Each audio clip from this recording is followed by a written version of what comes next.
Morning student, class 6 subject Hindi और बाल राम कथा का ये टॉपिक है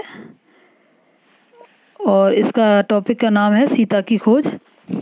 इसमें राम जब रावण सीता को ले जाते हैं तो राम सीता की खोज के लिए निकलते हैं और उसके बारे में इसमें बताया गया है।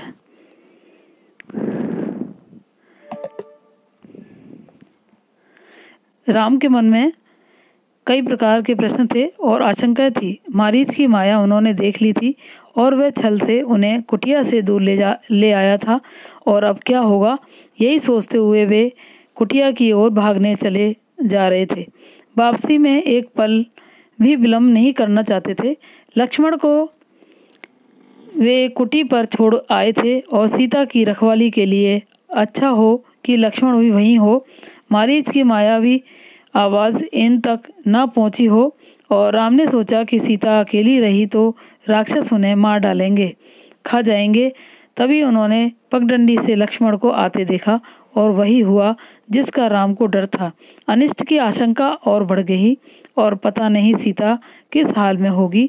राक्षसों ने उन्हें मार डाला होगा और उठा ले गए होंगे। अकेली सीता दुष्ट राक्षसों के सामने क्या कर पाई होगी। कुटी छोड़कर आने पर वह लक्ष्मण से क्रुद्ध थे और उन्होंने क्रोध पर नियंत्रण रखा। लक्ष्मण का बायां हाथ जोर से पकड़ लिया और डर ने दोनों भाइयों को घेर लिया था।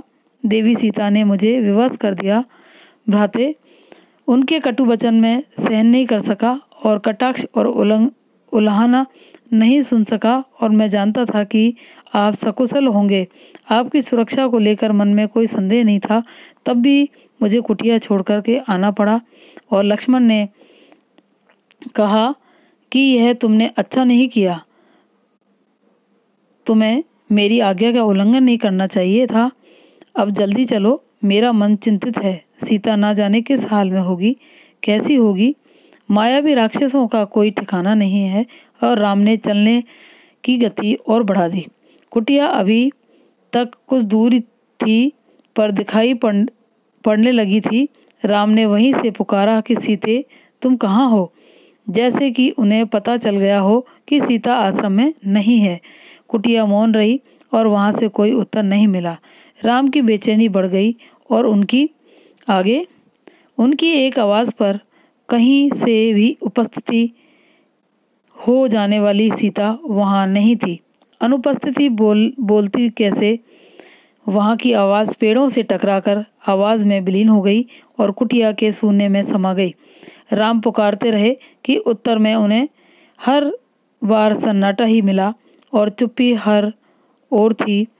हर दिन हवा में झूलने वाले पत्ते शांत थे और लताएं गुमसुम पड़ी हुई थीं। चिड़ियों की चहक लुप्त थी और कुटिया के निकट घूमने वाले पशु पक्षी चुप खड़े थे। सब स्तंभ। राम भागते हुए आश्रम पहुंचे और कुटिया में जाकर देखा कि सीते सीते पुकारते हुए उन्होंने आसपास की हर जगह देखी। पेड़ों झाड़ियों के पीछे गए और उन स्थानों की ओर भागे जहाँ सीता जा सकती थी। सीता का कहीं पता न था। शोक से व्याकुल राम रोने लगे और सीता से बिछुड़ना उनके लिए असहनीय आघात था। वे शुद्ध बुद्ध भुला बैठे, यानी वो परेशान हो गए और विरह में वे गोदावरी नदी के पास गए और उससे पूछा कि तुमने सीता को कहीं देखा है। नदी ने कोई उत्तर नहीं दिया। वे पंचवटी के एक वृक्ष के पास गए, सबसे पूछा कोई सीता का पता बता दे, और हाथी के पास गए और शेर से पूछा कि फलों के पास रुके। चट्टानों पत्थरों से प्रश्न किया। शोक संतप्त राम भूल गए कि चट्टानें नहीं बोलती हैं। पेड़ पौधे बेसुध हो गए थे। पेड़ पौधे बात नहीं करते और उनकी भाषा मौन है। उनके उत्तर भी मौन ही हैं। राम की मानसिक स्थिति विक्षिप्त जैसी थी। एक बार उन्हें लगा कि सीता वहीं है, कुटिया के पास, अभी भागकर पेड़ के पीछे छिप गई है। उन्हें खिंचाने के लिए मेरे साथ परिहास मत करो सीते। राम उस पेड़ की ओर दौड़ पड़े। वहाँ कोई नहीं था। वे निराश होकर पेड़ के नीचे बैठ गए। राम का दुख लक्ष्मण ने देखा नहीं जा रहा था। उनका व्यवहार सहन नहीं हो रहा था। वे राम के निकट गए और विलाप करते हुए राम ने कहा कि मैं सीता के बिना नहीं रह सकता। तुम अयोध्या लौट जाओ लक्ष्मण, मैं वहाँ नहीं जाऊँगा, यहीं प्राण में दे दूँगा। और मैं सीता के साथ आया था और उसके बिना कैसे लौटूंगा? नगरवासियों को क्या मुंह दिखाऊंगा? तुम जाओ, मुझे यहीं छोड़ दो। आप आदर्श पुरुष हैं, आपको धैर्य रखना चाहिए, इस तरह दुख से कातर नहीं होना चाहिए। लक्ष्मण ने कहा कि हम मिलकर सीता की खोज करेंगे और वे जहाँ भी होंगी हम उन्हें ढूंढ निकालेंगे। सीता हमारी प्रतीक्षा कर रही होगी। आगे लक्ष्मण ने उन्हें ढाढ़स बांधते हुए कहा, तसल्ली देते हुए कहा उनको कि राम शांत हुए, पर थोड़ी ही देर में हाँ प्रिय कहते हुए पुनः विलाप करने लगे। और इसी बीच आश्रम के आसपास भटकने वाला हिरण का एक झुंड राम लक्ष्मण के निकट आ गया और राम को लगा कि हिरण सीता के बारे में जानते हैं, उन्हें कुछ बताना चाहते हैं। और हे मृग, तुम ही बताओ सीता कहाँ है? राम ने पूछा। हिरणों के सिर उठाकर आसमान की ओर देखा और दक्षिण दिशा की ओर भाग गए। राम ने संकेत समझ लिया कि उन्हें सीता की खोज दक्षिण दिशा में ही करनी चाहिए। उन्होंने लक्ष्मण से कहा कि हिरण उसी ओर गए हैं और वन में भटकते हुए उन्होंने एक टूटे हुए रथ के टुकड़े देखे थे और मरा हुआ सारथी और मृत घोड़े भी थे। वन में रथ का क्या प्रयोजन, उसके टूटने का क्या अर्थ? राम असमंजस में पड़ गए। लगता है कि थोड़ी पहले यहाँ संघर्ष हुआ है। और लक्ष्मण ने कहा कि यह पुष्पमाला वही है जिसे सीता ने वेणी में गूंथ रखा था। निश्चित तौर पर सीता राक्षसों के चंगुल में फंस गई है। यह माला संघर्ष के दौरान वेणी से टूटकर गिरी होगी। पर यह रथ कैसे टूटा? राम सोचने लगे। और सीता के संघर्ष से यह नहीं टूट सकता। अवश्य किसी ने राक्षसों को चुनौती दी होगी और उनसे युद्ध किया होगा। वहाँ से थोड़ी ही दूर राम के पक्षीराज जटायु को देखा, पंख कटे हुए और लहूलुहान अंतिम सांसें गिनते हुए। हे राजकुमार, सीता को रावण उठा ले गया है और मेरे पंख उसी ने काटे हैं। और सीता का विलाप सुनकर मैंने रावण को चुनौती दी और उसका रथ तोड़ दिया, सारथी और घोड़ों को मार डाला, स्वयं रावण को घायल कर दिया, पर मैं सीता को नहीं बचा सका। रावण उन्हें लेकर दक्षिण पश्चिम दिशा की ओर उड़ गया और कहते कहते जटायु ने प्राण त्याग दिए। राम ने आगे बढ़ने से पहले जटायु की अंतिम क्रिया की और वे सोचते रहे कि पछताते रहे कि वह यह कैसा विधान है कि मैं तो कष्ट में हूँ ही और मेरी सहायता करने वालों को भी इतना कष्ट। राम की आंखें नम हो आईं और उन्होंने जटायु को अंतिम बार प्रणाम किया। जटायु ने सीता के बारे में महत्वपूर्ण सूचना दी थी और रावण का नाम बताया, दिशा बताई जिधर सीता को लेकर वह गया। राम जटायु की चिता के पास मौन खड़े थे और यह समय विलाप करने का आगे नहीं है।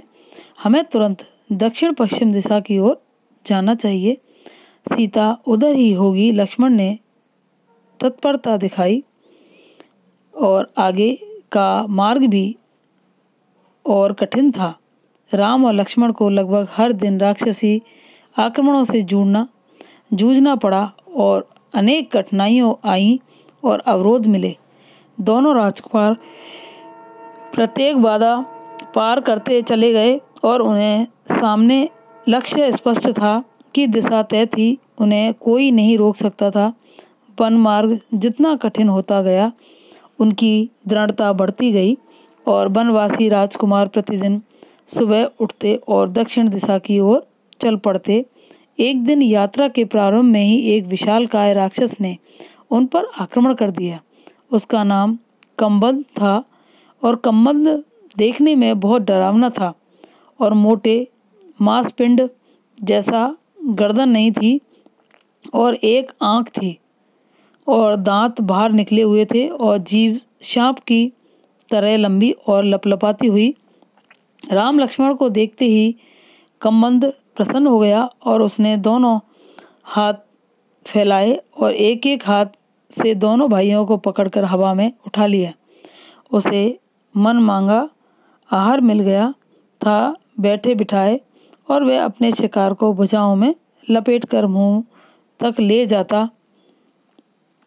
इससे पहले ही राम लक्ष्मण ने अपनी तलवारें निकाल ली और एक झटके में कम्बद के हाथ काट दिए और उसके हाथ धरती पर गिर पड़े और कम्बद उनकी शक्ति और बुद्धि पर आश्चर्यचकित रह गया।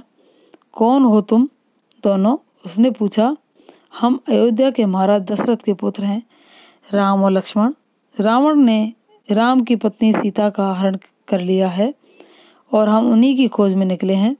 राक्षस कम्बद ने राम के बारे में सुन रखा था, साक्षात उन्हें देखकर प्रसन्न हो गया और उसने कहा कि मैं सीता के संबंध में कुछ नहीं जानता, लेकिन तुम दोनों की सहायता का उपाय बता सकता हूँ। मेरा एक छोटा सा आग्रह स्वीकार करो तो मैं अंतिम संस्कार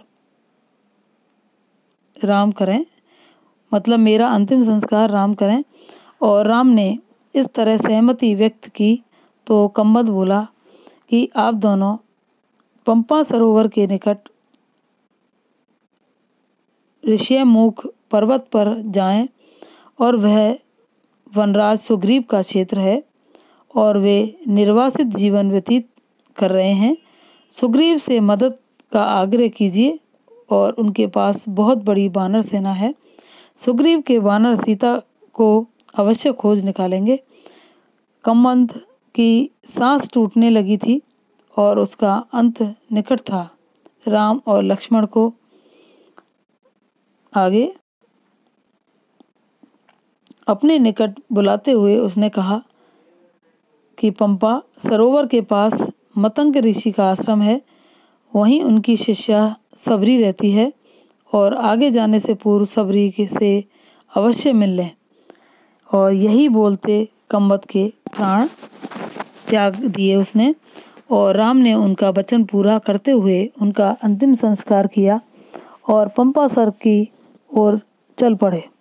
कम्बद की बातों से राम को बहुत ढाढ़स हुआ, यानी तसल्ली हुई उनको, और सीता तक पहुंचने की आशा बलवती हुई, यानी उनको हिम्मत हो गई। और राम को सुग्रीव की क्षमता और उनकी वानर सेना की शक्ति का पता था। वे जल्दी सुग्रीव तक पहुंचना चाहते थे और ऋष्यमुख पर्वत का रास्ता पंपा सरोवर होकर जाता था और पंपा सर का प्राकृतिक सौंदर्य अद्भुत था और मतंग ऋषि का आश्रम उसी सरोवर के किनारे था और लता कुंज से घिरा हुआ सरोवर का पानी मीठा था। सबरी की कुटिया आश्रम में ही थी और वह ऋषि की शिष्य थी और उसकी आयु बहुत हो गई थी और जर्जर काया, यानी उसकी काया बूढ़ी थी लेकिन आंखें ठीक थी। हर पल राम की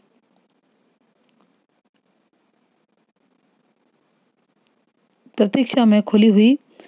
ऋषि ने उसे बताया था कि एक दिन राम आश्रम में अवश्य आएंगे और उससे मिलेंगे। और राम को आश्रम में देख करके सबरी बहुत प्रसन्न हुई और उनकी आवभगत की सेवा की और खाने को मीठे फल दिए और रहने की जगह दी और उनकी आँखें तृप्त हो गई। राम ने उससे सीता के संबंध में पूछा कि आप सुग्रीव से मित्रता करिए और सुग्रीव को खोज में वह अवश्य सहायक होगा और उसके पास विलक्षण शक्ति वाले बंदर हैं। सबरी ने राम को अस्वस्थ किया और अगले ही दिन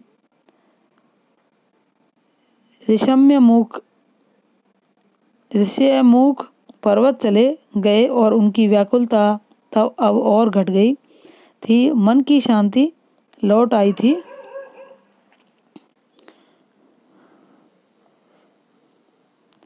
ये सीता की खोज का पूरा विवरण है। Thank you.